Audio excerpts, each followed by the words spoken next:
Udara dini hari di Kairo masih lembut dan dingin ketika azan pertama berkumandang dari menara Masjid Al-Azhar. Suara itu memecah kesunyian geng-geng sempit yang dipenuhi aroma teh hangat dan roti pipih dari tungku para penjual yang mulai beraktivitas. Di antara riuh kehidupan yang pelen-pelen bangkit dari tidurnya, seorang lelaki tua berwajah tenang tengah menyiapkan air wudhu di sebuah rumah kecil di pojok kawasan Al-Husain.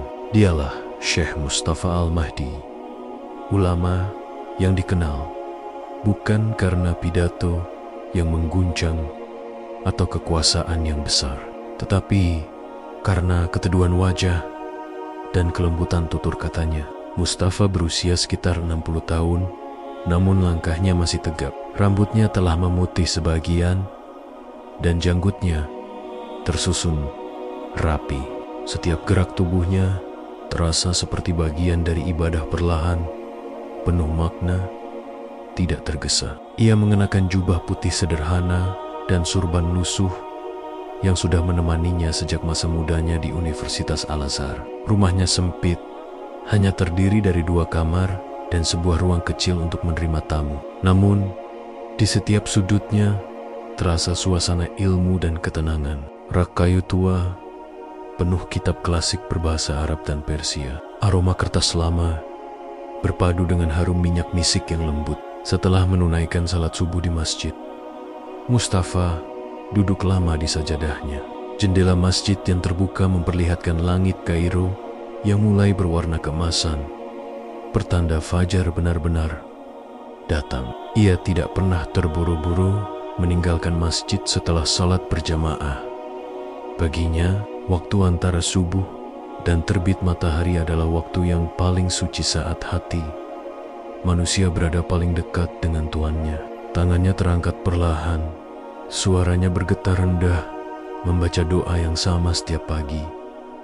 Ya Allah, jadikan hari ini penuh manfaat bagi umat. Jauhkan aku dari kisyosyon dan kemarahan. Beberapa murid muda biasanya datang setelah itu, membawa kitab, pena, dan semangat yang membara. Mereka duduk melingkar di lantai batu masjid, mendengarkan pelajaran tafsir dari sang syekh. Di antara mereka ada seorang pemuda yang paling menonjol, Yusuf, murid yang masih berusia 22 tahun, namun memiliki ketekunan luar biasa. Yusuf bukan anak dari keluarga ulama. Ayahnya seorang tukang kayu sederhana dari Giza. Namun semenjak mendengar ceramah Syekh Mustafa di radio lokal, ia bertekad menuntut ilmu langsung kepada beliau. Yusuf seringkali memperhatikan gurunya, bukan hanya ketika ia mengajar, tetapi juga saat beliau diam. Wajahnya seperti punya kedamaian yang tidak bisa dijelaskan, pikir Yusuf suatu pagi. Seakan tidak ada hal di dunia ini yang bisa membuatnya marah. Suatu hari, setelah pelajaran tafsir selesai, Yusuf mendekati gurunya yang sedang menutup kitab tafsir Al-Maraghi. "Syekh," ujarnya pelan, "bagaimana engkau bisa selalu tampak tenang, bahkan ketika murid-murid berdebat keras di majelis?" Mustafa tersenyum, menatap pemuda itu dengan mata yang teduh. "Anakku," katanya lembut, "tenang bukan berarti diam. Tenang berarti tahu kapan harus berbicara dan kapan harus menyerahkan urusan kepada Allah. Ilmu tanpa ketenangan akan melahirkan kesombongan, dan kesombongan adalah dinding antara manusia dan kebenaran." Yusuf terdiam. "Men katot," kata-kata itu di dalam hatinya. Di luar, matahari mulai meninggi dan kehidupan Kairo berdenyut semakin cepat. Suara klakson mobil bersahut-sahutan, para pedagang membuka kios, dan pelajar berjalan tergesa menuju kampus Al-Azhar. Namun, di dalam masjid itu, dunia seakan berjalan lebih lambat. Waktu terasa tenang, seperti menolak hiruk-pikuk modernitas yang berdesakan di luar. Siang hari, Syekh Mustafa biasanya berjalan kaki ke pasar Kanel Khalili, bukan untuk berbelanja, tapi untuk sekadar menyapa para pedagang yang sudah mengenalnya sejak puluhan tahun. Ia hafal nama hampir semua penjajah di sepanjang lorong itu. "Bagaimana daganganmu hari ini, Said?" tanyanya kepada seorang penjual rempah. "Alhamdulillah, Syekh. Lebih baik setelah engkau singgah kemarin," jawab pedagang itu sambil tersenyum lebar. Kadang ia berhenti di kios kecil yang menjual buku-buku bekas. Di sana ia berbincang dengan anak muda yang menjaga toko itu, mendiskusikan tafsir dan filsafat tanpa menggurui. Baginya, ilmu tidak harus disampaikan di atas mimbar. Kata yang baik adalah sedekah. Begitu prinsipnya. Menjelang sore, Syekh Mustafa biasa mengunjungi rame-rama miskin di sekitar Al-Husain, membawa beras, minyak, atau sekadar beberapa roti. Tak jarang ia membawa Yusuf bersamanya, mengajarkan bahwa dakwah bukan hanya tentang bicara, tapi juga tentang berbuat. "Jangan berharap orang mendengarkan dakwahmu," katanya. "Jika mereka belum merasakan kasihmu." Suatu sore, di sebuah gang sempit, mereka menemukan seorang wanita tua yang sakit keras. Rumahnya pengap, atapnya bocor, dan ia hanya hidup bersama seekor kucing kurus. Mustafa segera membantu membersihkan ruangan. Yusuf memanggil dokter dari pesantren. Setelah wanita itu tenang, Syekh Mustafa duduk di sampingnya dan membacakan surah Yasin dengan suara rendah. Tangisan kecil terdengar dari wanita itu, bukan karena sakit, tetapi karena merasa diperhatikan. Setelah sekian lama, dia bukan hanya guru, batin Yusuf dalam perjalanan pulang. Dia adalah teladan hidup. Malam tiba, dan Kairo berubah menjadi lautan cahaya kuning dari lampu jalan. Di rumahnya, Syekh Mustafa duduk di ruang kecil, menulis dengan pena tua di atas kertas yang mulai menguning. Ia menulis catatan untuk murid-muridnya tentang kesabaran, makna ibadah, dan adab berdakwah di zaman yang penuh kebingungan. Sesekali, ia berhenti menatap foto lama di dinding, gambar dirinya saat muda, berdiri di depan masjid bersama para ulama Al-Azhar. Matanya menerawang jauh, mengenang sahabat-sahabatnya yang kini sudah banyak meninggal dunia. Zaman berubah, gumamnya lirih, tapi tugas manusia tetap sama, menjaga cahaya agar tak padam. Tepat saat ia menutup buku catatannya, terdengar suara televisi kecil di ruang depan. Yusuf yang sedang membersihkan rak kitab menatap layar itu dengan dahi berkerut. Siaran berita internasional menayangkan kedatangan seorang pendeta Amerika di Bandara Kairo. Seorang pria berjas hitam turun dari pesawat, dikerumuni wartawan. Di bawahnya tertulis, "Pastor William H. Graves tiba di Mesir untuk mengadakan dialog antaragama yang akan disiarkan secara global." Yusuf memanggil gurunya. "Syekh, lihat ini.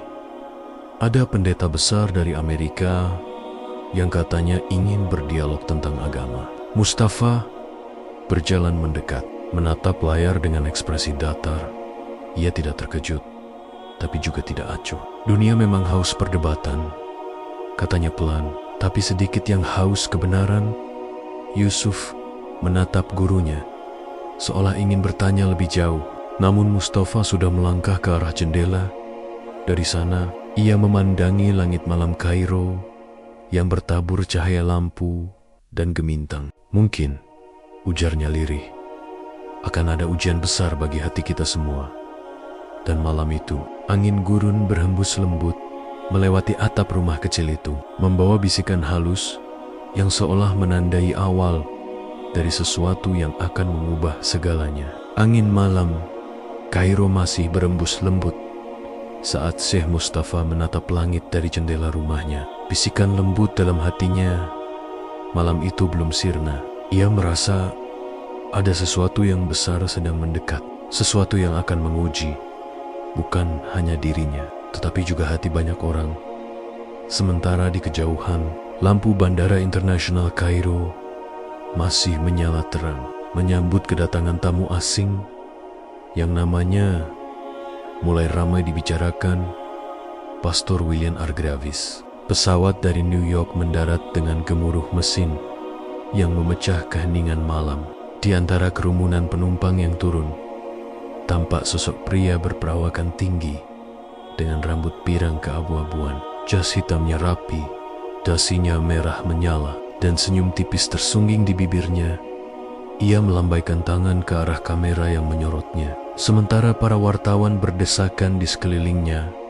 "Pastor William, apa tujuan kedatangan Anda ke Mesir kali ini?" teriak salah seorang reporter berbahasa Arab yang disertai penerjemah.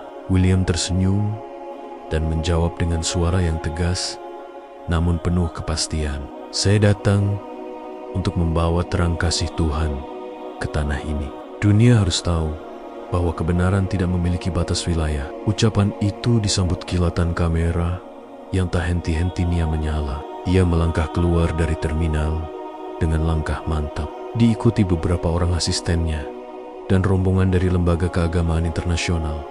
Sejak bertahun-tahun, Pastor William dikenal sebagai pendeta karismatik yang lantang mengkritik Islam di berbagai forum teologi. Ceramah-ceramahnya yang disiarkan secara daring selalu penuh dengan kalimat yang tajam bagi sebagian orang. Ia dianggap pembela iman. Bagi sebagian lain, ia hanyalah penghasut berwajah lembut. Di hotel mewah, tempatnya menginap di pusat kota Kairo, ia segera mengadakan konferensi pers kecil. Ruangan itu dipenuhi wartawan lokal dan internasional dengan nada meyakinkan. Ia menyampaikan rencananya untuk mengadakan dialog antaragama besar di Jereya Katedral San Michael, salah satu gereja tertua dan termegah di Kairo. "Ini bukan pertarungan," katanya sambil menatap kamera. "Ini adalah upaya menghadirkan kebenaran di tengah kebingungan dunia." Namun, nada suaranya yang kaku, pilihan katanya yang terukur, dan tatapan matanya yang penuh keyakinan memberi kesan berbeda. Seakan ia datang bukan untuk berdialog, melainkan untuk membuktikan sesuatu. Beberapa hari berikutnya, berita tentang kedatangannya menyebar cepat di seluruh Mesir. Stasiun televisi, surat kabar, hingga laman media sosial membicarakan nama Pastor William. Di Cove Cafe dan pasar, orang-orang berdebat tentang maksud kedatangannya. Sebagian menyambut dengan antusias, berharap dialog ini membawa kedamaian. Sebagian lagi meragukan niat baiknya, mengingat rekam jejaknya yang sering menyinggung Islam secara terbuka. Di sisi lain kota, di ruang kecil tempat Syekh Mustafa biasa mengajar, para muridnya juga mulai membicarakan berita itu. "Syekh," kata Yusuf sambil memperlihatkan layar ponselnya, "pendeta itu benar-benar datang ke Kairo. Mereka bilang akan menyiarkan debatnya ke seluruh dunia." Mustafa hanya menatap sekilas, lalu melanjutkan membaca kitab di tangannya. Banyak yang datang membawa kata dialog, tapi sedikit yang membawa hati untuk mendengar. Jawabnya tenang. Namun 2 hari kemudian, sebuah surat resmi datang ke rumahnya. Surat itu dibawa oleh utusan dari Kementerian Urusan Keagamaan dan disegel dengan stempel resmi. Dalam surat itu tertulis undangan untuk menghadiri acara dialog antar agama yang akan digelar dalam waktu dekat. Panitia meminta Syekh Mustafa menjadi perwakilan ulama Islam karena reputasinya yang dikenal lembut dan menyejukkan. Yusuf yang membacakan surat itu dengan suara keras tampak bersemangat, namun gurunya justru terdiam lama. "Engkau akan hadir, bukan, Syekh?" tanya Yusuf hati-hati. Mustafa menghela napas panjang, lalu menatap keluar jendela. "Aku bukan orang yang suka berdebat, Yusuf. Kata-kata seringkali membuat orang semakin jauh dari kebenaran. Tapi jika aku diam, mungkin mereka akan salah memahami Islam. Dan itu yang paling kutakutkan." Malam itu, ia duduk sendirian di ruang belajarnya. Suara kota mereda, hanya terdengar desiran angin dan jam tua yang berdetak pelan. Di atas meja kayu, surat undangan itu tergeletak di samping mushaf yang terbuka. Ia menatap lembaran kertas itu lama sekali, seolah menimbang beratnya keputusan yang harus diambil. "Ya Allah," bisiknya, "jika ini ujianmu, berilah aku kekuatan bukan untuk membalas, tapi untuk menuntun keesokan harinya. Syekh Mustafa menyampaikan keputusannya kepada para muridnya. "Aku akan hadir," katanya lembut, "tapi bukan untuk memenangkan perdebatan. Aku akan hadir agar tidak ada yang salah memahami kasih dalam Islam." Para murid menatapnya dengan takjub dan khawatir sekaligus. Mereka tahu, meski acara itu disebut dialog, banyak yang menunggunya sebagai ajang konfrontasi terbuka. Sementara itu, di sisi lain kota, Pastor William dan timnya sibuk mempersiapkan acara besar itu. Gereja Katedral Saint Michael tampak megah dengan pencahayaan baru, panggung besar, serta layar raksasa untuk siaran langsung. William memeriksa setiap detail. "Kita akan menyiarkan acara ini ke seluruh dunia," katanya pada asistennya. "Dan orang-orang akan tahu bahwa terang sejati datang dari salib." Dalam hatinya ada semacam keyakinan yang nyaris menyerupai kesombongan bahwa malam itu ia akan membuktikan Islam hanyalah keyakinan yang keliru. Beberapa pendeta muda di sekitarnya tampak ragu. "Pastor," kata salah satu dari mereka, "apakah tidak lebih baik kita menjadikan ini ajang silaturahmi antar iman, bukan pembuktian?" William menatapnya tajam. Silaturahmi tanpa kebenaran hanyalah kompromi. Dunia sudah terlalu lama hidup dalam abu-abu. Hari-hari menjelang acara terasa tegang. Spanduk besar terpasang di jalan utama Kairo dengan tulisan "Dialog Akbar, Kasih dan Kebenaran." Di media, perdebatan sengit muncul antara pendukung dan penentang acara itu. Namun, Syekh Mustafa tetap menjalani hari-harinya seperti biasa. Ia tetap mengajar di masjid, tetap menolong fakir miskin, dan tetap menasihati murid-muridnya untuk menjaga lisan dari kebencian. Menjelang malam sebelum acara, Yusuf mendapati gurunya sedang berwudu di halaman masjid. "Syekh, apakah engkau tidak gugup menghadapi mereka besok?" Mustafa tersenyum. "Gugup itu wajar, Yusuf, tapi ketenangan datang bukan dari keyakinan bahwa aku benar, melainkan dari kepercayaan bahwa Allah bersama yang tulus." Setelah itu, ia masuk ke dalam masjid dan berdoa lama sekali. Suara doanya samar, tapi terasa dalam, seolah berbicara langsung kepada Tuhan. Di luar, langit Kairo gelap dan sunyi. Hanya bulan yang memantulkan cahayanya ke kubah masjid, seakan menjadi saksi doa seorang hamba yang sedang mempersiapkan dirinya untuk ujian besar. Ketika ia bangkit dari sujud terakhirnya, Syekh Mustafa menatap sekeliling masjid yang kosong dan berkata pelan, "Besok, aku akan melangkah ke tempat yang asing. Tapi aku tidak sendiri." Di luar, Yusuf menunggu di serambi, menatap gurunya yang melangkah keluar dengan tenang. Dari kayahan, lonceng gereja berbunyi, tanda malam telah larut. Malam itu, Kairo tertidur di bawah langit yang sama, tapi dua hati yang berbeda tengah bersiap-siap. Satu ingin membuktikan kebenaran dengan suara keras, dan yang lain ingin menyampaikan kebenaran dengan kelembutan. Dan Ishak hari, dua jalan itu akan bertemu di satu tempat dalam satu peristiwa yang akan mengguncang dunia. Malam itu, Kairo tertidur di bawah langit yang sama. Namun, dua hati berbeda tengah bersiap-siap. Satu ingin membuktikan kebenaran dengan suara keras, dan yang lain ingin menyampaikannya dengan kelembutan.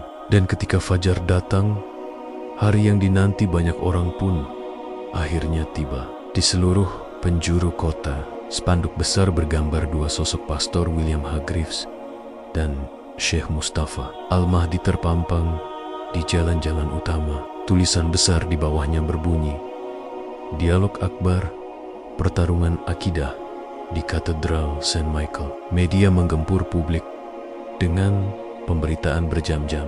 Siaran televisi memutar ulang video kedatangan Pastor William di bandara, menampilkan komentar para tokoh agama, bahkan memprediksi siapa yang akan menang. Stasiun berita internasional menggambarkan acara itu sebagai konfrontasi terbesar antara dua pemuka agama abad ini. Namun di rumah kecil di kawasan Al-Hussein, suasananya sangat berbeda. Tak ada hiruk-pikuk, tak ada kegaduhan, hanya suara halaman kitab yang bergesekan dan aroma kopi Arab yang mengepul dari cangkir kecil. Syekh Mustafa duduk di ruang belajarnya, ditemani Yusuf yang masih memegang kertas undangan dari gereja. "Syekh," kata Yusuf perlahan, "mereka menyebut acara ini sebagai pertarungan. Apakah engkau tidak keberatan dengan cara mereka menggambarkannya?" Mustafa menatap pemuda itu, kemudian tersenyum samar. "Anakku, mereka menggunakan kata pertarungan karena mereka hanya mengenal cara itu. Tapi bagiku, ini bukan pertarungan. Ini adalah kesempatan untuk menebarkan kedamaian." Bahkan di tempat yang mungkin tidak menyukainya, Yusuf terdiam. Tapi kegelisahan di matanya jelas terlihat. Ia tahu betapa kerasnya sebagian umat Kristen garis keras di bawah pimpinan William. Ia juga tahu media akan memperbesar setiap kata yang keluar dari mulut gurunya. Namun Mustafa tetap tenang, seperti mata air yang tidak terusik, bahkan ketika batu dijatuhkan ke dalamnya. Sementara itu, di seberang kota, suasana di gereja Katedral Saint Michael sangat berbeda. Aula besar yang biasanya sunyi, kini dipenuhi panitia, teknisi, dan kru siaran televisi. Pastor William berdiri di depan altar, memandangi kursi-kursi panjang yang telah disusun rapi untuk menampung ribuan jemaat. Di tangan kirinya ada catatan penuh dengan ayat-ayat dari kitab suci dan kutipan teologi. Di kepalanya, ia sudah menyiapkan ratusan argumen dan pertanyaan yang dirancang untuk menekan lawannya. "Acara ini harus sempurna," katanya pada asistennya, seorang pria muda bernama Thomas. "Aku ingin dunia melihat perbedaan antara iman sejati dan keyakinan yang salah arah." Thomas tampak ragu. "Pastor, apakah menurut Anda Syekh itu benar-benar datang untuk berdebat?" William menatapnya singkat. "Tentu saja, tidak ada yang datang ke gereja kami tanpa maksud. Ia akan berusaha mempertahankan agamanya, dan aku akan menunjukkan padanya bahwa hanya Yesus yang membawa keselamatan dalam hatinya." William merasa yakin bahwa ini adalah misi sucinya membuka mata dunia terhadap apa yang ia sebut kasih sejati Tuhan. Namun jauh di dalam dirinya ada getaran kecil yang tidak ia pahami. Setiap kali ia melihat foto lawannya di koran, sosok lelaki tua dengan wajah teduh dan mata penuh damai, getaran itu muncul lagi, membuatnya sedikit tidak nyaman. Mungkin hanya rasa gugup, pikirnya menenangkan diri. Tidak lebih dari itu, keesokan harinya berita tentang acara itu semakin memanas. Media Islam menayangkan liputan dengan nada waspada. Beberapa ulama muda dari Kairo mengunjungi Syekh Mustafa, menasihatinya agar berhati-hati. "Syekh," kata salah satu dari mereka, "pendeta itu terkenal licin dalam berbicara. Jangan biarkan mereka menjebakmu dengan pertanyaan." Mustafa tersenyum dan menjawab dengan lembut, "Anakku, bagaimana mungkin aku terjebak jika aku tidak datang untuk menang?" Ucapan itu membuat semua yang hadir terdiam. Mereka tahu sang syekh tidak menyiapkan dalil untuk menyerang. Ia hanya membawa satu hal, ketenangan dan keyakinan bahwa kebenaran tidak perlu berteriak untuk didengar. Menjelang sore, Yusuf mengantarkan gurunya bergelenjelan di tepi sungai Nil. Langit Kairo berubah jingga, memantulkan cahaya keemasan di permukaan air. Mustafa berjalan perlahan, tangannya memegang tasbih kecil dari kayu zaitun. "Yusuf," katanya pelan, "pernahkah kau tahu mengapa air sungai ini tidak pernah berhenti mengalir meski sering dihalangi batu?" "Karena air selalu mencari jalan, Syekh," jawab Yusuf. "Benar," ujar Mustafa. "Begitulah kebenaran. Ia akan menemukan jalannya sendiri, meski manusia berusaha menutupinya dengan kebencian."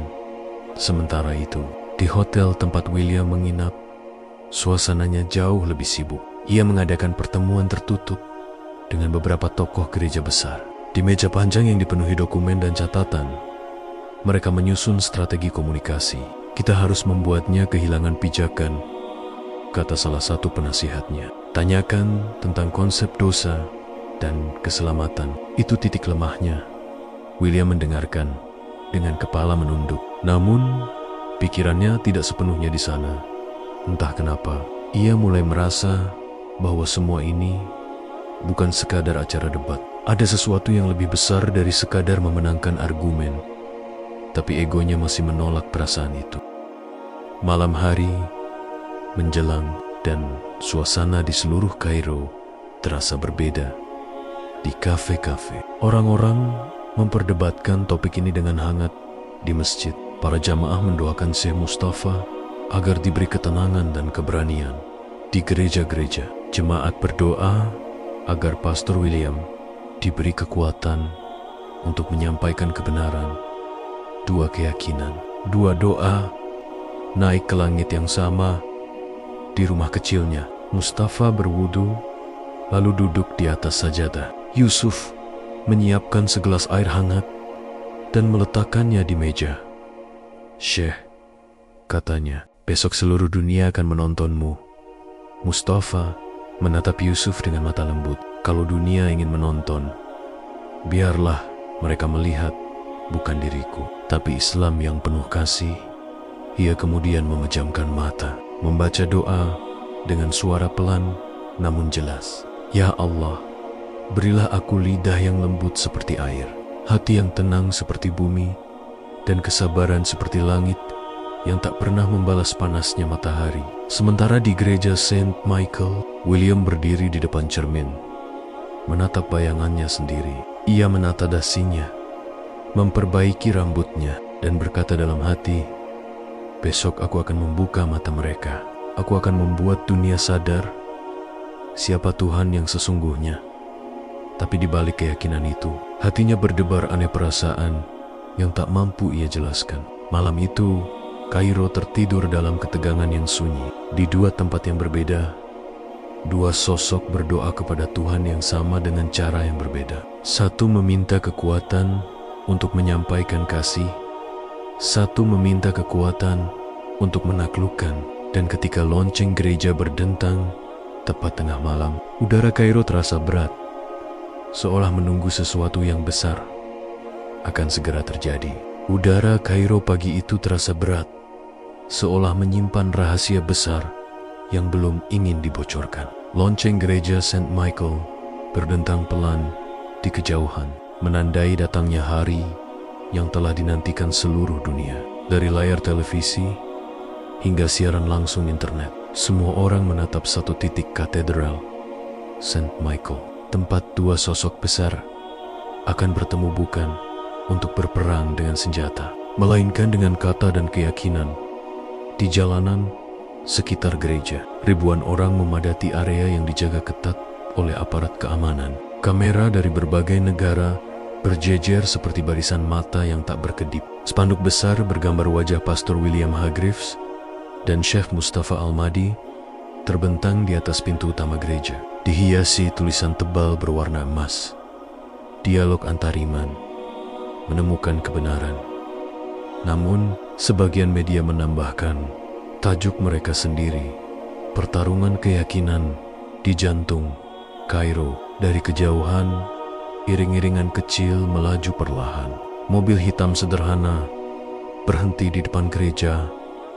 Dari dalam keluar sosok berjubah putih bersih dan bersorban krem Syekh Mustafa Al-Mahdi. Langkahnya pelan, penuh wibawa, tapi tanpa kesombongan. Ia memandang bangunan tinggi itu, menatap salib besar yang menjulang di puncaknya.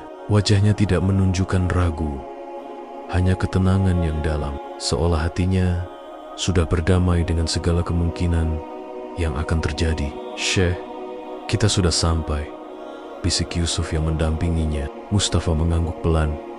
"Ingat Yusuf," katanya dengan suara lembut, "kita datang bukan untuk menaklukkan siapapun. Kita datang membawa salam." Yusuf menunduk, menahan haru yang tak ia mengerti sepenuhnya. Ketika Mustafa melangkah ke dalam gereja, seluruh mata tertuju padanya. Jemaat menatap dengan tatapan campuran penasaran, curiga, dan sebagian kecil bahkan benci. Langkahnya menggema di lantai marmer yang dingin. Suara bisik-bisik terdengar di antara barisan kursi panjang. Itukah dia, ulama dari Al-Azhar itu? Dia datang sendiri, berani juga masuk ke gereja kita. Namun Mustafa tak memperdulikannya. Ia berjalan perlahan menuju tempat yang disediakan di depan altar, di mana Pastor William sudah menunggu dengan senyum yang tampak lebih menyerupai kemenangan daripada keramahan. "Selamat datang, Syekh Mustafa," sapa William dengan nada yang penuh kendali. "Suatu kehormatan bagi kami, dan semoga hari ini menjadi awal dari terbukanya kebenaran." Mustafa membalas dengan anggukan sopan. "Terima kasih, Pastor. Saya juga berharap hari ini menjadi awal terbukanya hati." Ucapan itu membuat sebagian jemaat terdiam. Ada keteduhan dalam suaranya, bukan nada menantang seperti yang mereka bayangkan. Acara pun dimulai.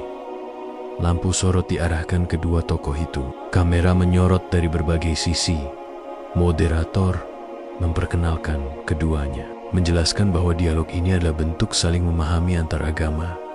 Namun, semua tahu, ini bukan sekadar dialog. Dunia menanti siapa yang akan lebih meyakinkan. Pastor William membuka pembicaraan dengan percaya diri. Suaranya lantang, penuh retorika. "Saudara-saudara," katanya, "kita hidup di dunia di mana banyak orang tersesat karena tidak mengenal kasih sejati Tuhan. Mereka menyebut Tuhan dengan banyak nama, namun lupa bahwa hanya melalui Yesus kita diselamatkan." Ia berhenti sejenak, memandang Mustafa dengan tajam. "Agama saudara, Islam, mengajarkan tentang hukum dan ketaatan, tapi di mana kasihnya? Di mana pengampunan yang sejati?" Suara tepuk tangan terdengar dari sebagian jemaat. Beberapa wartawan mencatat cepat. Kamera menyorot wajah Mustafa, tapi lelaki tua itu tetap tenang, menunduk sejenak sebelum menjawab dengan suara lembut namun jelas. "Pastor yang terhormat," ucapnya, "kasih adalah napas bagi setiap ajaran yang datang dari langit. Dalam Islam, kami menyebut Tuhan dengan nama Ar-Rahman Ar-Rahim, yang Maha Pengasih dan Maha Penyayang. Dua sifat itu adalah pembuka setiap ayat suci kami, dan Nabi kami Muhammad diutus bukan untuk menghukum, tetapi untuk menjadi rahmat bagi seluruh alam." Gereja yang semula bergemuruh tiba-tiba sunyi. Jemaat yang tadinya menatap tajam mulai menunduk sedikit. Ada sesuatu dalam cara Mustafa berbicara, bukan hanya kata-katanya, tapi ketenangan yang menyertainya. William berusaha memecah keheningan. "Tapi, Syekh, bukankah Tuhan dalam ajaranmu jauh dan penuh aturan, sedangkan kami mengenal Tuhan sebagai Bapa yang mencintai tanpa syarat?" Mustafa menatapnya. Senyum tipis terukir di wajahnya. "Cinta yang tanpa syarat, Pastor, adalah cinta yang tidak memilih siapa yang layak menerimanya. Bukankah Tuhan yang menciptakan kita semua juga memberi rezeki pada orang baik maupun jahat? Itulah bukti Kosenaya. Dan bagi kami, kasih itu tak hanya dirasakan, tapi diwujudkan dalam kebaikan kepada sesama manusia." Suara berbisik-bisik kembali terdengar di antara jemaat. Beberapa dari mereka saling berpandangan, terkejut mendengar betapa lembut dan logis jawaban itu. Seorang wanita tua di barisan depan bahkan meneteskan air mata tanpa tahu sebabnya. Pastor William terlihat sedikit goyah. Ia mencoba mengendalikan suasana dengan melontarkan pertanyaan-pertanyaan teologisis yang rumit, berharap bisa menekan lawannya.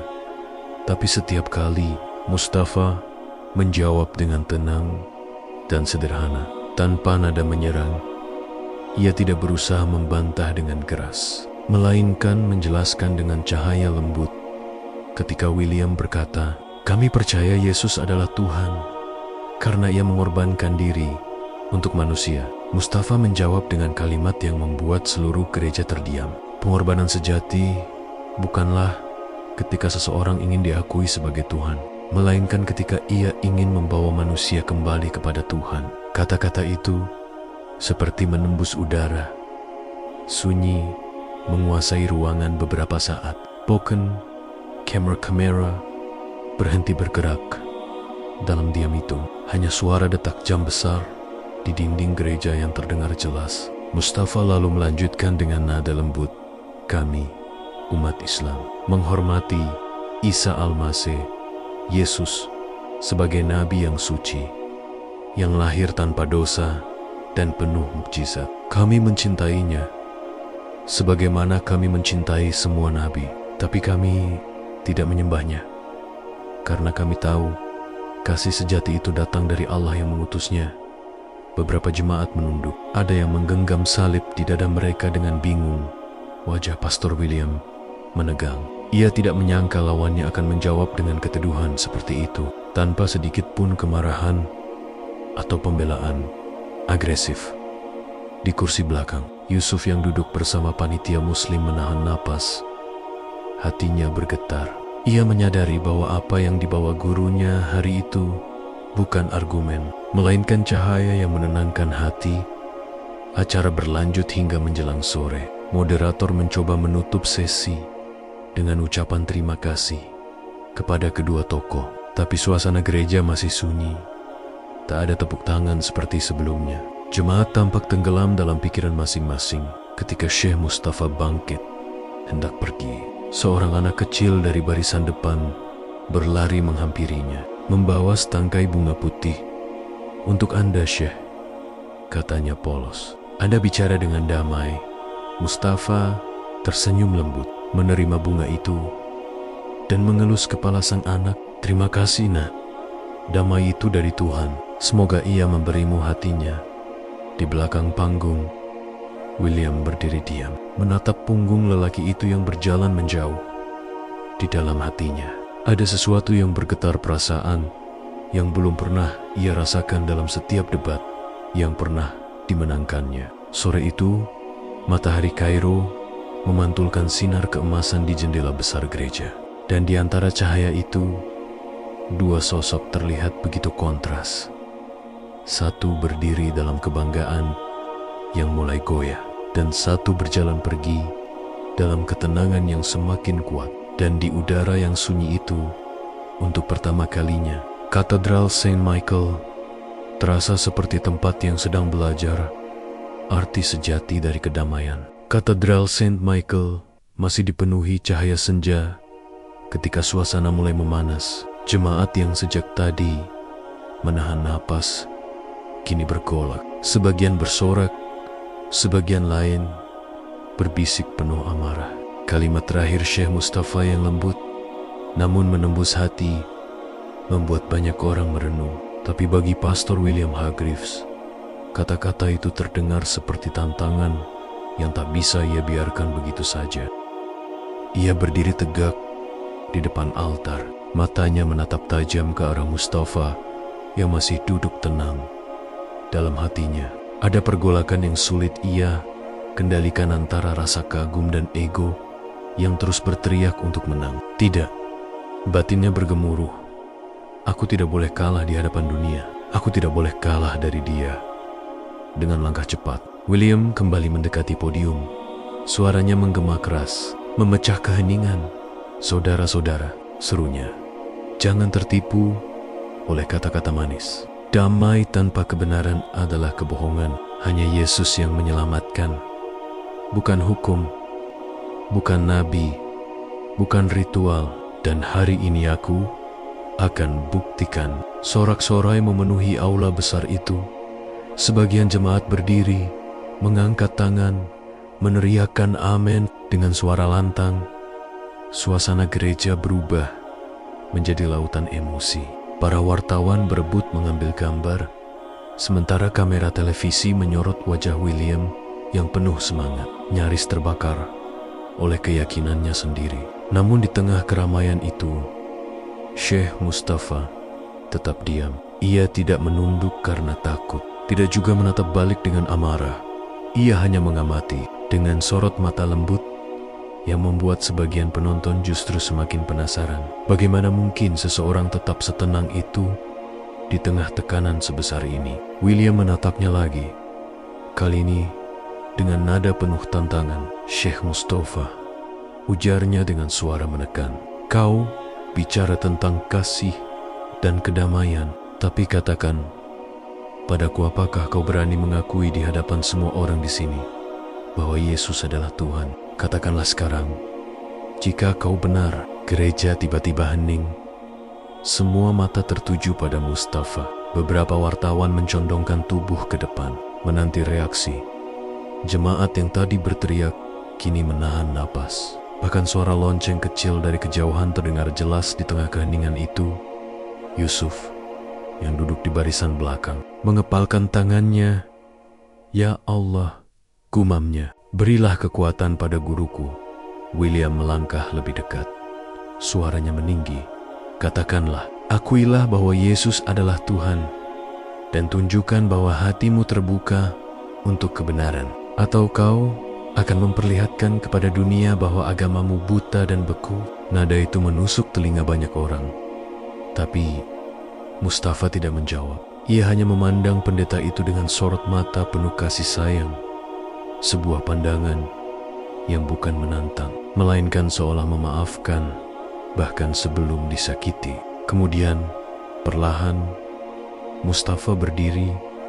Suasana gereja seketika berubah. Semua mata mengikutinya. Langkah demi langkah. Ketika ia maju ke tengah aula, ia berhenti tepat di bawah cahaya besar yang jatuh dari jendela kaca berwarna di atas altar. Ia menundukkan kepala sebentar, lalu menatap seluruh jemaat. Suaranya rendah, tapi setiap katanya menggema jelas, seperti datang bukan dari tenggorokan manusia, melainkan dari kedalaman hati Pastofilian. Katanya lembut, "Aku datang ke tempat ini bukan untuk melawanmu. Aku datang karena aku percaya setiap manusia, apapun keyakinannya, memiliki cahaya di dalam hatinya. Tapi cahaya itu tidak bisa dipaksa menyala dengan teriakan. Ia hanya akan tumbuh dengan doa." William ingin menyela, tapi sesuatu dalam suara Mustafa membuat lidahnya keluh. Jemaat pun terdiam, seolah menunggu sesuatu yang lebih besar dari sekadar debat. Mustafa lalu menutup matanya, mengangkat kedua tangannya perlahan. "Aku tidak akan berdebat lagi," katanya lirih, "tapi izinkan aku berdoa di hadapan Tuhan yang semasima kita sembah, agar Ia menunjukkan kepada kita siapa yang benar, bukan dengan kemenangan, tapi dengan kedamaian." Dan di detik itu, keheningan total menyelimuti seluruh gereja. Tak ada yang bergerak. Kamera yang menyiarkan langsung acara itu menangkap wajah Mustafa dari dekat. Wajah itu damai, tenang, seolah disinari cahaya yang tidak berasal dari lampu manapun. Lalu ia mulai berdoa.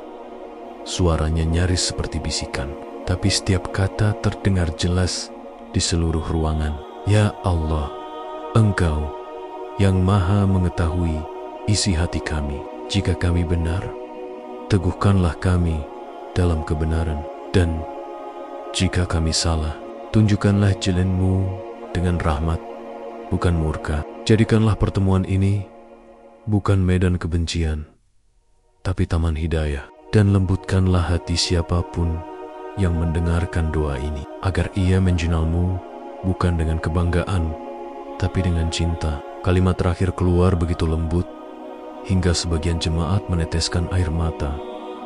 Tanpa sadar, seseorang di barisan tengah menunduk. Bahunya bergetar. Di sisi lain, seorang wanita muda menggenggam salib di dadanya erat-erat, tapi air matanya jatuh, membasahi jemarinya. William berdiri terpaku. Jantungnya berdegup keras. Ada sesuatu dalam doa itu yang menembus egonya. Kata-kata Mustafa terasa seperti lembutnya air yang menyentuh batu panas di dalam dadanya. Sementara doa terus mengalir, udara di dalam gereja berubah. Hening yang semula tegang kini terasa hangat. Lampu di atas altar bergetar sedikit, dan sinar matahari sore menembus kaca jendela, jatuh tepat di atas kepala Mustafa. Wajahnya bercahaya lembut, tidak menyilaukan, tapi cukup untuk membuat siapapun yang melihatnya terdiam. Doa itu berakhir dengan kalimat pelan, hampir tak terdengar. Engkau yang membolak-balikan hati, tuntunlah kami kepadamu, wahai Tuhan yang Maha Pengasih. Mustafa menurunkan tangannya perlahan. Ia tidak berkata apa-apa lagi, tapi efek dari doa itu masih menggantung di udara. Tidak ada yang berani berbicara. Jemaat yang tadinya bersorak kini menunduk. Beberapa dari mereka berbisik pelan. Ada yang menutup wajah, ada yang terisak. William mencoba berbicara, tapi suaranya hilang. Ia merasakan dadanya sesak, bukan karena marah, melainkan karena tersentuh oleh sesuatu yang tak bisa ia jelaskan. Ia menatap Mustafa, dan untuk pertama kalinya dalam hidupnya, matanya basah. Bagaimana bisa? Gumamnya lirih. Aku merasa damai di tengah doa yang bukan dari imanku. Kamera televisi menyorot wajahnya yang bingung dan rapuh. Dunia menyaksikan momen itu. Seorang pendeta besar yang selama ini dikenal keras, kini menatap ulama muslim dengan pandangan kagum dan gentar sekaligus. Tiba-tiba, di barisan depan, seorang lelaki tua menjatuhkan tubuhnya ke lantai dan bersujud. Suara isak tangis terdengar dari beberapa arah. Satu persatu, jemaat mulai berlutut. Beberapa berdoa dengan bahasa mereka sendiri. Beberapa hanya terdiam dengan mata tertutup. Air mata jatuh, membasahi lantai marmer. Yusuf yang menyaksikan dari kejauhan, menutup wajahnya dengan tangan. Hatinya bergetar hebat. Ia tahu sesuatu yang luar biasa baru saja terjadi. Sementara itu, Syekh Mustafa membuka matanya perlahan, memandang ke sekeliling dengan tatapan penuh kasih. Ia tidak terkejut, tidak juga bangga. Ia hanya tersenyum tipis, lalu menunduk lagi, membisikkan kalimat yang hanya ia dan Tuhannya yang tahu. Segala puji bagimu, ya Allah, karena Engkau lebih halus dari apapun yang kami bayangkan. Dan di tengah keheningan itu, Katedral Saint Michael tidak lagi terdengar seperti gereja yang penuh amarah, melainkan seperti rumah doa yang suci, tempat dua agama bertemu dalam satu hal yang sama, ketulusan hati. Kalimat terakhir yang keluar dari bibir Syekh Mustafa menggantung di udara, lembut namun mengguncang hati setiap orang yang mendengarnya. Tidak ada suara selain detak jantung yang terdengar di dada masing-masing. Wajah-wajah yang tadi penuh emosi kini berubah. Mata yang tadinya menatap dengan amarah kini menunduk. Bibir yang semula bersorak kini bergetar, seolah kehilangan kata. Di tengah aula yang megah itu, cahaya senja dari jendela kaca besar perlahan berubah menjadi lembut dan keemasan. Sinar itu menembus kaca bergambar Yesus yang berdoa, jatuh tepat di atas altar, menyelimuti Mustafa dengan kehangatan yang aneh.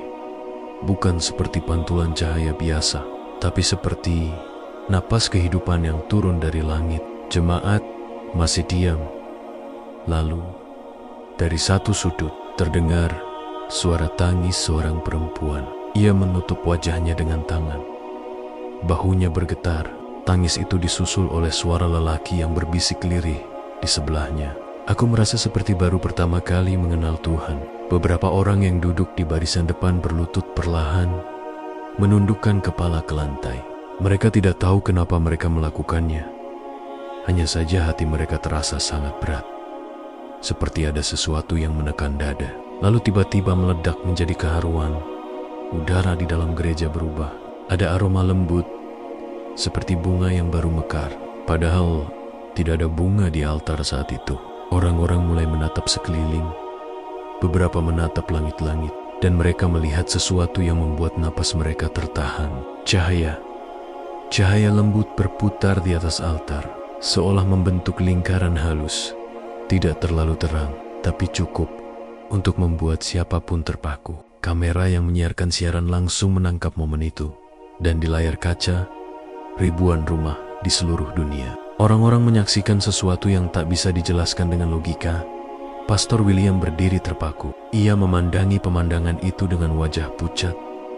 Tubuhnya gemetar, dan tangan yang biasanya mantap kini bergetar di sisi tubuhnya. "Ini, apa yang terjadi?" bisiknya. Nyaris tak terdengar. Mustafa masih berdiri tenang, tatapannya lembut. Matanya sedikit menunduk. Ia sama sekali tidak bereaksi panik. Wajahnya diterangi cahaya itu, dan di balik ketenangan itu tampak sebuah senyum kecil. Bukan senyum kemenangan, tapi senyum seorang hamba yang menyaksikan kebesaran Tuhannya. Kemudian, satu persatu, suara mulai terdengar. Seorang pria tua di barisan tengah menatap ke atas. Air matanya mengalir deras. Ia menepuk dadanya, lalu jatuh bersujud sambil berbisik lirih, "Asyhadu an la ilaha illallah." Suara itu terdengar jelas di antara keheningan. Jemaat di sekitarnya menatap, terkejut. Namun, beberapa langsung ikut menunduk, bergetar, dan mengucapkan kalimat yang sama dengan suara terbata-bata. "Asyhadu an la ilaha illallah wa asyhadu anna Muhammadan Rasulullah." Satu kalimat itu menggema di seluruh gereja. Bukan teriakan, bukan seruan keras, melainkan bisikan tulus dari hati yang bergetar. Air mata mengalir di mana-mana. Beberapa orang jatuh tersungkur. Ada yang memeluk satu sama lain. Ada pula yang hanya memandang kosong dengan mata basah. Pastor William menatap pemandangan itu dengan campuran ketakutan dan keheranan. Ia memegangi dada kirinya. Jantungnya berdetak kencang. "Tidak mungkin," gumamnya. Ini keajaiban dari..." Tapi sebelum pikirannya selesai membentuk kalimat, cahaya di altar itu semakin lembut, berubah seperti kabut keemasan yang menyelimuti seluruh ruangan. Udara menjadi hangat, lembut, damai. Tidak ada ketakutan, tidak ada amarah, hanya ketenangan yang begitu dalam. Kamera yang merekam kejadian itu tiba-tiba terguncang. Gambarnya bergetar, namun suara yang terekam justru sangat jernih. Suara orang-orang yang berdoa dengan penuh haru. Seorang jurnalis di depan altar menjatuhkan kameranya dan ikut menangis. Mustafa membuka mata perlahan, menatap ke arah William. Tatapan itu tak mengandung kebencian sedikit pun. Ia hanya berkata pelan, nyaris seperti berbisik, "Tuhan kita satu, William." Dia menunjukkan kasihnya bukan untuk dimenangkan, tapi untuk dikenali. William menunduk, tubuhnya lemas. Ia mencoba berkata sesuatu, namun suaranya tersangkut di tenggorokan. Air matanya jatuh, menetes di atas kitab suci yang ada di tangannya. Ia berlutut perlahan, dan untuk pertama kalinya dalam hidupnya, ia merasa dirinya begitu kecil di hadapan sesuatu yang tak bisa dijelaskan. Mustafa menatap seluruh ruangan sejenak, lalu tanpa kata, ia melangkah mundur perlahan. Jemaat yang melihatnya hanya bisa menatap, tidak ada yang berani menghalangi. Ia berjalan melewati barisan kursi, melewati para wartawan yang masih gemetar, dan menuju pintu besar gereja. Saat pintu itu terbuka, cahaya matahari sore langsung masuk, memantul di lantai marmer, dan membuat seluruh ruangan terasa seolah bercahaya dari dalam. Mustafa melangkah keluar dengan tenang, diikuti Yusuf yang menundukkan kepala penuh hormat, dan di luar gereja, ribuan orang sudah menunggu. Sejak pagi, kerumunan itu memenuhi halaman katedral dan jalanan sekitar. Mereka datang bukan hanya dari kota itu, tapi juga dari berbagai tempat lain. Ketika Mustafa muncul, sorak tak terdengar justru hening total. Ribuan pasang mata menatapnya dengan perasaan yang sulit dijelaskan, antara kagum, haru, dan takut. Beberapa di antara mereka berlutut spontan. Sebagian menangis tanpa tahu kenapa. Langit di atas kota Alexandria tampak berwarna oranye keemasan. Awan-awan membentuk pola lembut seperti pusaran cahaya. Burung-burung berterbangan, melingkar di atas katedral. Dan sinar matahari terakhir hari itu jatuh tepat di atas kepala Mustafa. Yusuf menatap sekeliling, tertegun. Ia berbisik, "Guru, dunia sedang berubah, bukan?" Mustafa tersenyum tipis, matanya menatap langit. "Bukan dunia yang berubah, Yusuf, tapi hati manusia yang mulai terbuka." Sementara itu, di dalam gereja, William masih berlutut. Ia menatap altar yang kini kembali seperti semula, tapi hatinya tahu bahwa ia baru saja menyaksikan sesuatu yang akan mengubah hidupnya selamanya. Ia menatap jemaatnya. Banyak yang masih menangis. Beberapa memeluk satu sama lain. Ia sendiri tak tahu apa yang harus dilakukan. Tapi dalam keheningan itu, hatinya berbisik, mungkin Tuhan memang tidak bisa dikurung dalam satu nama. Hari itu, dunia menyaksikan sesuatu yang belum pernah terjadi sebelumnya. Tayangan langsung dari Katedral Saint Michael menyebar ke seluruh dunia. Berita-berita internasional menayangkan cuplikan jemaat yang menangis dan bersujud. Di berbagai negara, orang-orang membicarakan cahaya Alexandria, sebuah peristiwa yang membuat banyak hati terguncang dan banyak keimanan diuji. Namun, bagi Mustafa, semua itu bukan tentang keajaiban, bukan pula tentang kemenangan. Ia hanya berjalan perlahan di jalan batu kota Alexandria yang mulai gelap. Diiringi angin laut yang lembut, di wajahnya ada ketenangan, di langkahnya ada keyakinan, dan di balik punggungnya, di dalam gereja tua yang megah itu, gema doa masih terdengar. Samar, jauh, tapi nyata. Asyhadu an la ilaha illallah. Hari itu menjadi saksi bahwa cahaya Tuhan tidak memilih tempat untuk turun. Ia bisa hadir di katedral tua, di hati pendeta yang tersentuh, dan di antara umat yang mencari kebenaran dengan tulus. Sejak hari itu, dunia tidak lagi sama. Alexandria tidak lagi sekadar kota pelabuhan kuno di tepi laut, melainkan tempat di mana langit dan bumi pernah bersatu dalam doa. Sejak hari itu, dunia tidak lagi sama.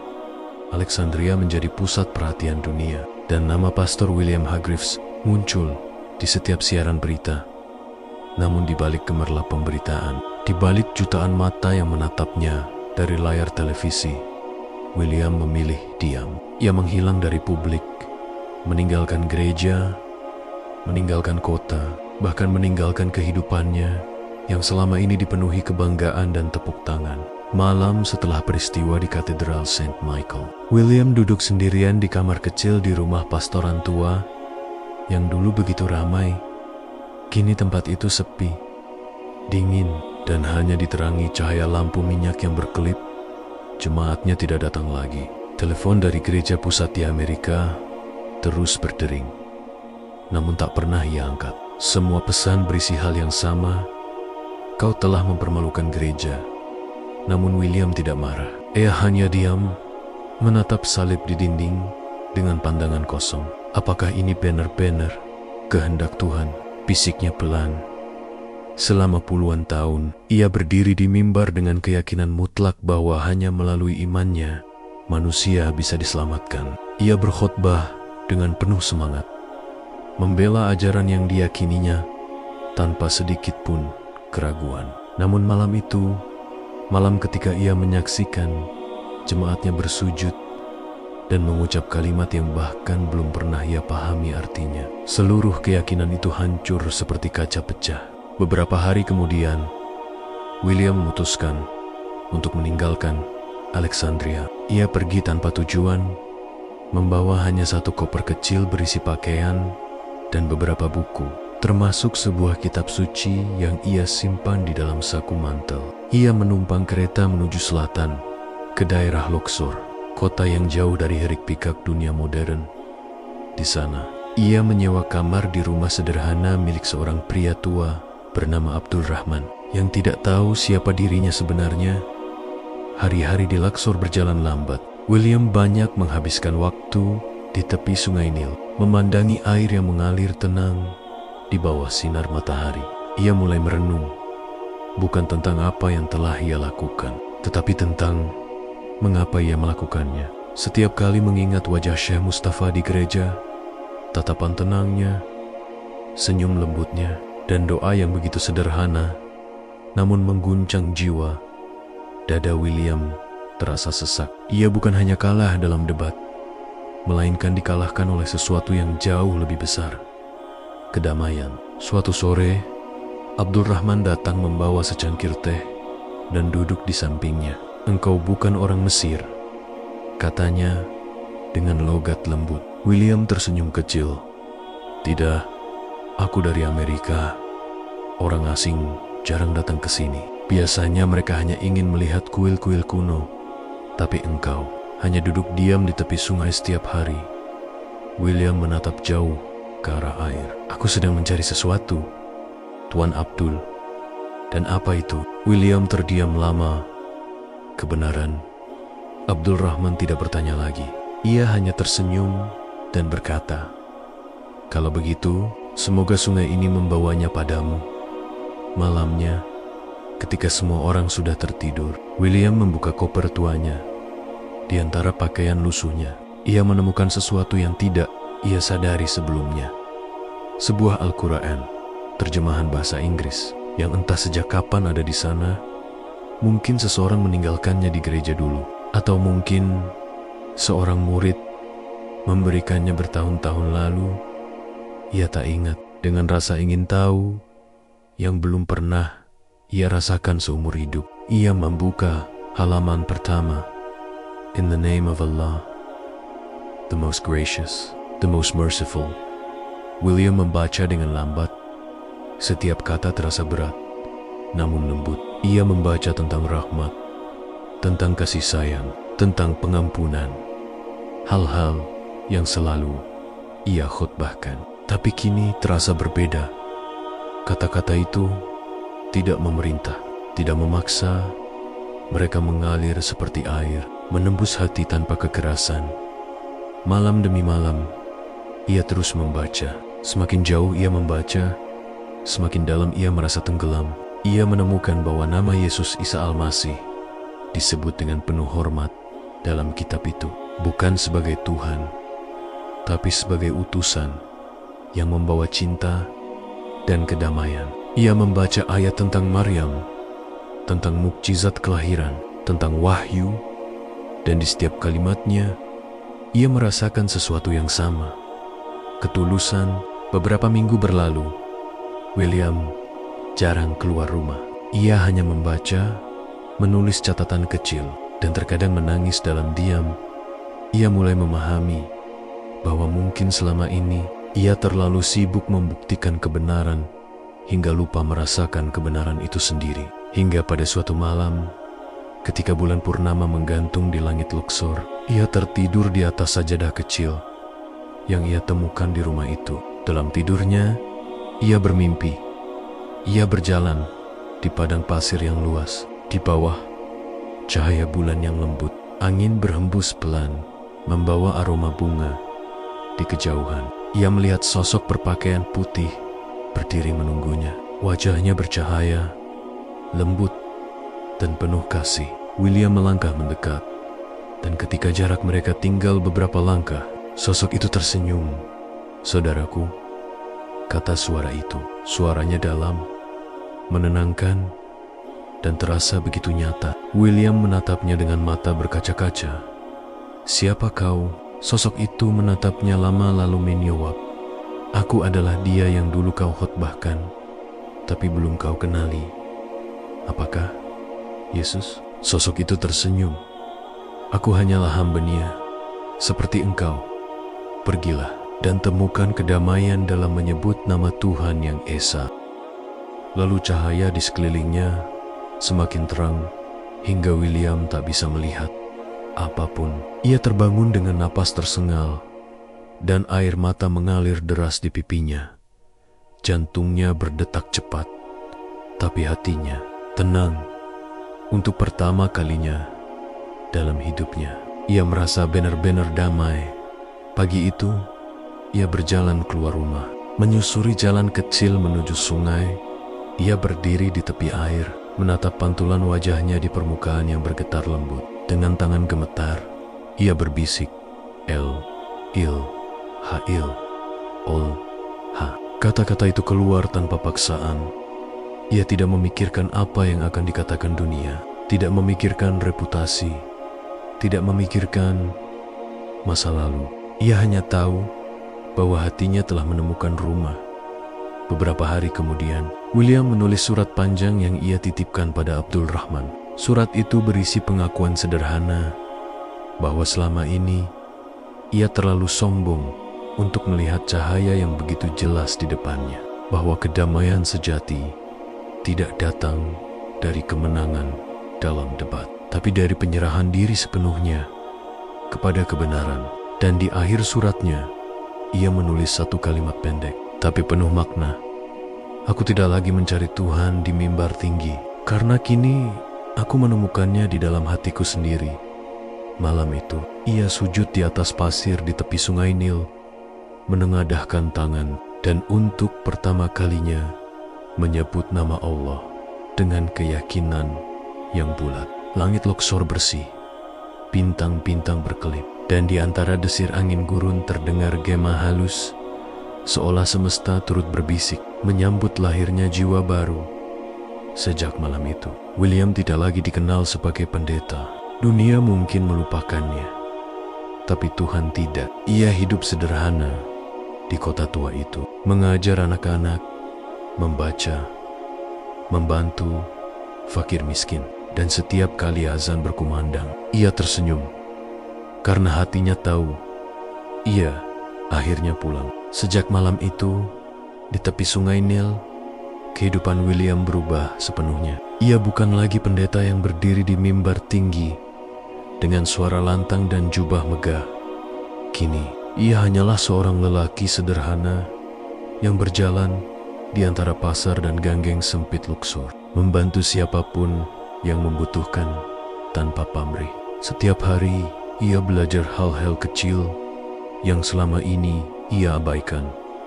Tentang kesabaran, tentang ikhlas, tentang hidup yang tidak perlu selalu dimenangkan. Namun, di hatinya ada satu kerinduan yang belum terjawab.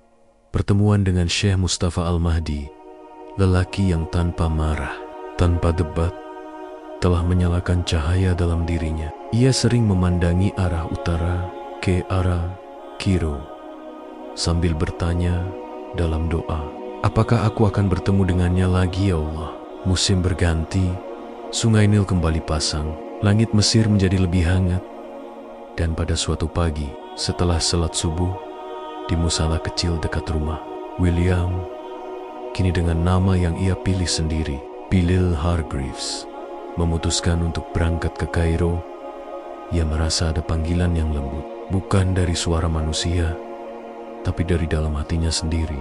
Perjalanan ke Kairo memakan waktu panjang. Kereta yang ia tumpangi melintasi padang pasir, kota kecil, dan ladang-ladang luas yang mulai menghijau. Setiap kali ia memandang keluar jendela, hatinya bergetar. Ia tidak lagi merasa seperti pengembara tanpa arah. Ia tahu kini ia sedang menuju sesuatu yang benar. Setibanya di Kairo, ia berjalan kaki menyusuri jalan-jalan sempit menuju kawasan Al-Azhar, tempat yang dulu sering ia dengar dalam berita. Namun baru kali ini ia kunjungi dengan hati terbuka. Kota itu ramai, azan berkumandang, pedagang membuka kios, dan anak-anak berlari-lari sambil tertawa. Ada kehidupan di setiap sudutnya, dan Bilal merasakan kedamaian yang tak bisa ia jelaskan.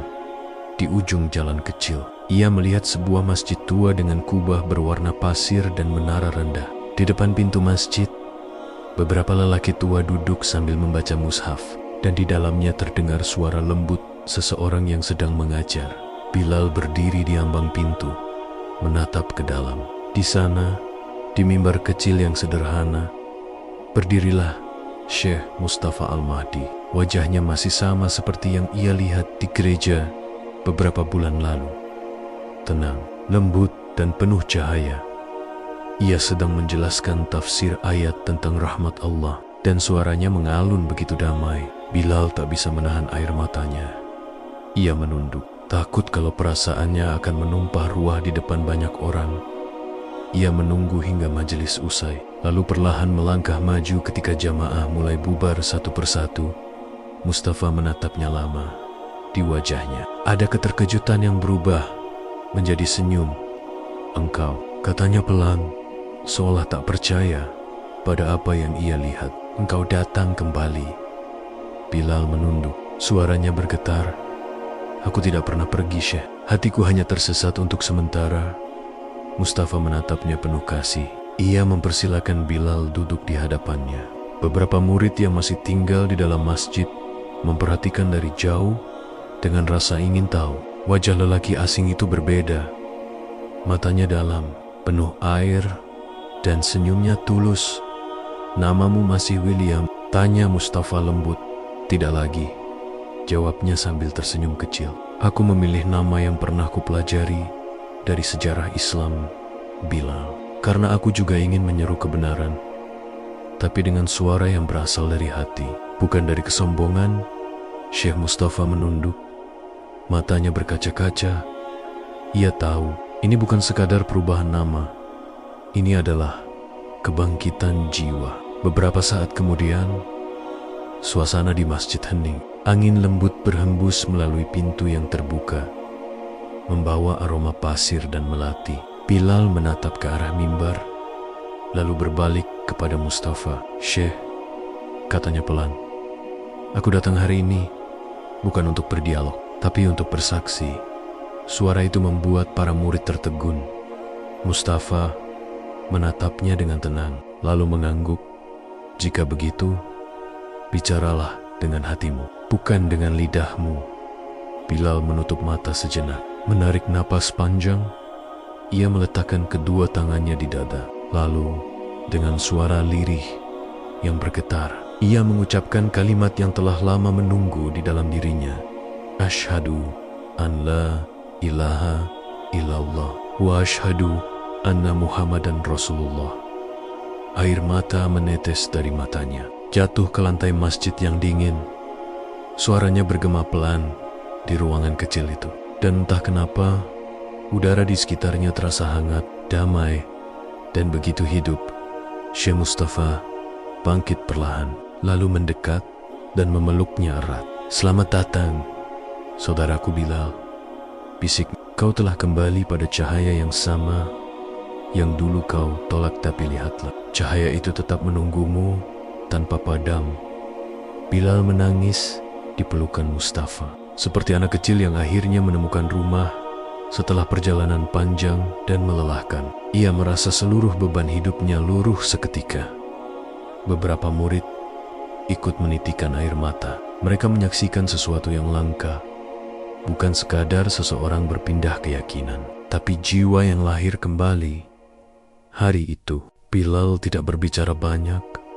Ia duduk di masjid hingga sore, mendengarkan zikir yang mengalun lembut, sementara sinar matahari sore masuk melalui jendela dan menimpa wajahnya. Wajah yang dulu penuh kesombongan kini berubah menjadi wajah yang damai, lembut, dan bersinar dengan keyakinan baru. Ketika waktu maghrib tiba, Bilal berdiri di samping jamaah lain. Ia mengikuti setiap gerakan syalat dengan hati-hati, meniru dengan rendah hati setiap sujud dan takbir. Air mata masih terus mengalir dari matanya, tapi kali ini bukan karena sedih, melainkan karena syukur. Setelah salam terakhir, ia menatap ke arah Syekh Mustafa yang masih duduk berzikir dalam hatinya. Ia berjanji akan melanjutkan hidupnya bukan sebagai pengkhotbah yang menantang, melainkan sebagai hamba yang menyeru dengan cinta. Beberapa hari kemudian, kabar tentang pendeta yang menjadi muslim kembali menyebar ke berbagai penjuru.